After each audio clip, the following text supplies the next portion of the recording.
Imagine a city where everything works even if no one goes out. Machines wash the sidewalks, traffic lights think on their own, and delivery leaves packages right at your door. This isn't science fiction. We're already moving that way. More and more tasks go online, and fewer people stay offline. It feels convenient, yet the streets grow quieter, as if something fades. Won't that future be too empty, where people exist but are hardly seen?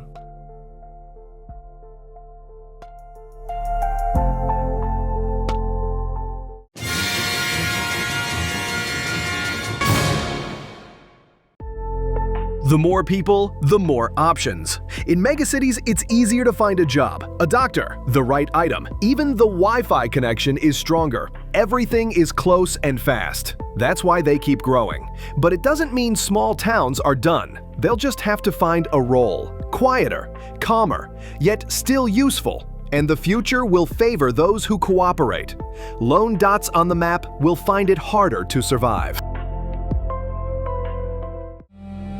Construction is changing. In the future, robots will pour concrete, printers will print walls, and driverless machines will haul loads. That's not a fantasy. Trials are already underway. The big gain is faster building and fewer injuries. But it isn't that simple. Someone still has to inspect, direct, and fix mistakes. A robot can lay bricks, but it won't decide whether a balcony is needed. That choice remains human. Drones already crowd the sky, and there is more to come. Imagine platforms hovering over the city, not for show, but to harvest energy, relay signals, and cool neighborhoods. It won't fit every place and not everywhere, only where it truly solves a need. Such structures act like the city's extra hands. Not everyone will notice them, yet without them, much will not work.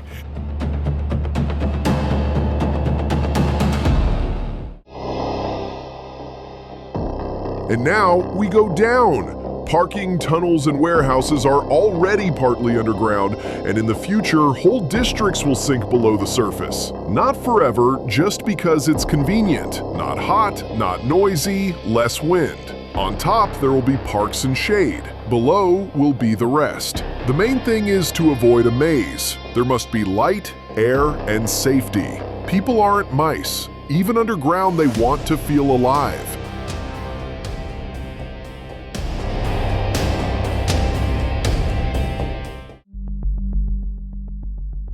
You wake up and the home has already warmed the rooms, turned on lights, and checked air quality.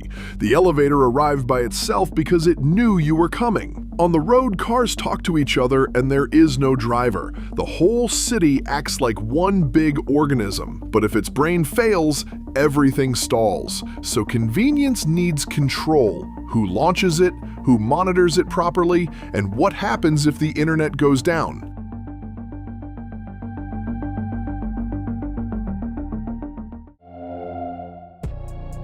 Algorithms will soon take routine tasks, requests, tallies, schedules. We'll keep the essentials, meaning, responsibility, and what cannot be computed. Cities will have digital twins. You can simulate a build, a repair, or an accident and see what may go wrong. It's useful, yet there's a catch. If an algorithm decides everything, who owns the error? It matters that a person, not a black box, is still at the helm.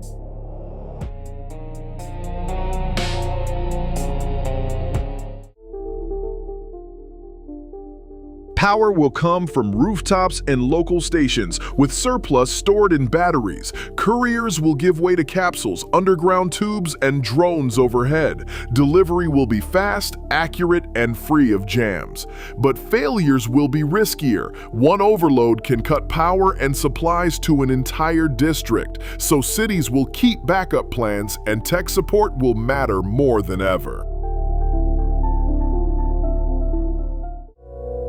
Between offices and apartments, there will be floors of greenery.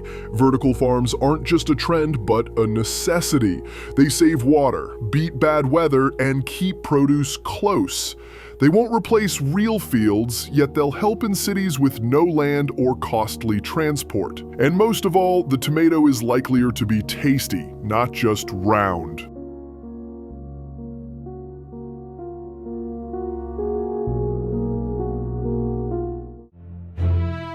Meat grown in a lab, milk without a cow. This already exists and there will be more. It's convenient, steady, and kinder to the planet. But not everyone likes it. Tastes, habits, and culture will not disappear. So artificial food won't replace the usual, it will simply be another option. The key is to know what you eat and to choose well.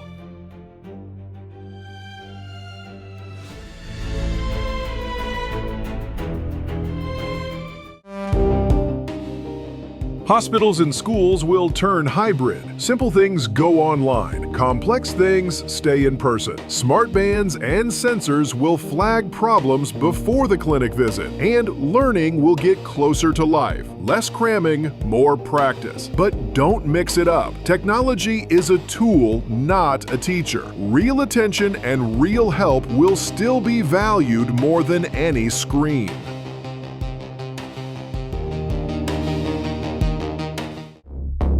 Glasses that amplify vision, prosthetics you move with thought, implants that watch over your health. This is already starting, and with time it will feel normal. But there's a rule here too. All of it must assist us, not replace us. A person should not become a device.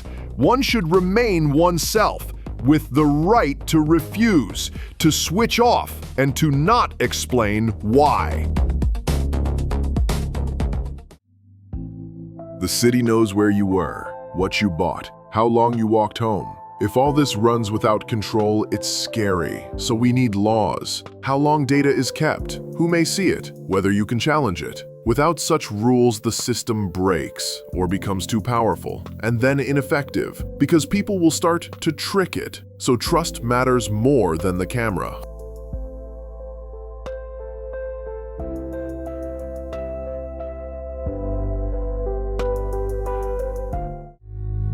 If you have a smartphone and internet, life is convenient. If you don't, each year gets harder. Everything moves into applications, appointments, certificates, public services. And if you can't use them, you almost don't exist. So the future must be accessible. Simpler plans, clearer training, cleaner interfaces. Because if half the people can't handle a smart city, it becomes an expensive mistake.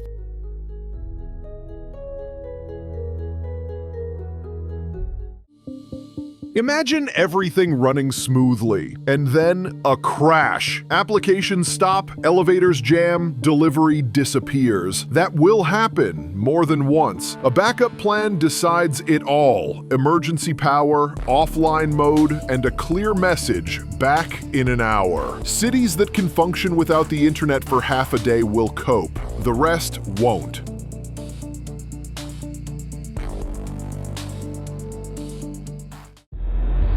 Big cities aren't only people, they're also trash, heat, noise, and grime. If you don't control that, trouble follows. The remedy is simple: recycle, repair, and save. Give every item a passport, what it's made of, and where it goes next. Then the city stops being a waste factory and becomes a closed-loop machine. Not instantly, but there is no other path.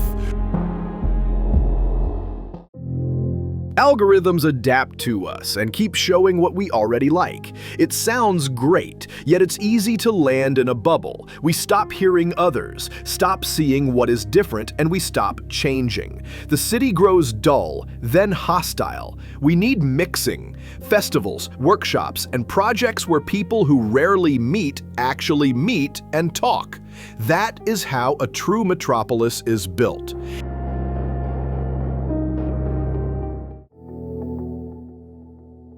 When a city holds hundreds of cultures, it's easy to feel lost. The goal isn't sameness, but giving each a place. A neighborhood market, a music stage, a street gallery, these matter as much as roads. And memory matters. Digitize the stories of houses, families, and streets. Then people can feel, I know where I am, and I belong here.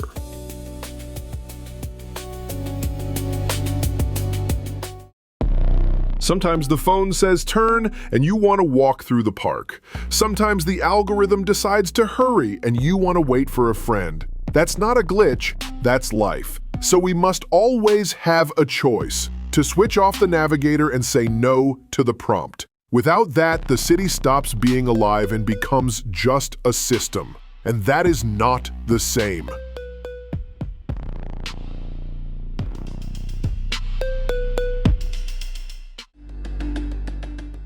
In case of trouble, a city must run autonomously. Water and food reserves, and a generator that starts itself. People should know where the aid point is, how to get there, and what to bring. Even the smartest cities fail sometimes. The question isn't if a crash happens, but how prepared we are. If we prepare calmly and in advance, it will be fine.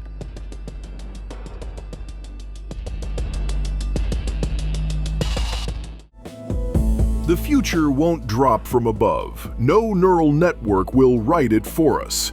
It will be what we build every day, when we walk instead of drive, report a leak, choose where to live. A smart city is not only technology, it is people who want life to be convenient, honest, and safe. And if we truly want that, it will happen. If this was interesting, subscribe to the channel. We keep it short and to the point. Bye.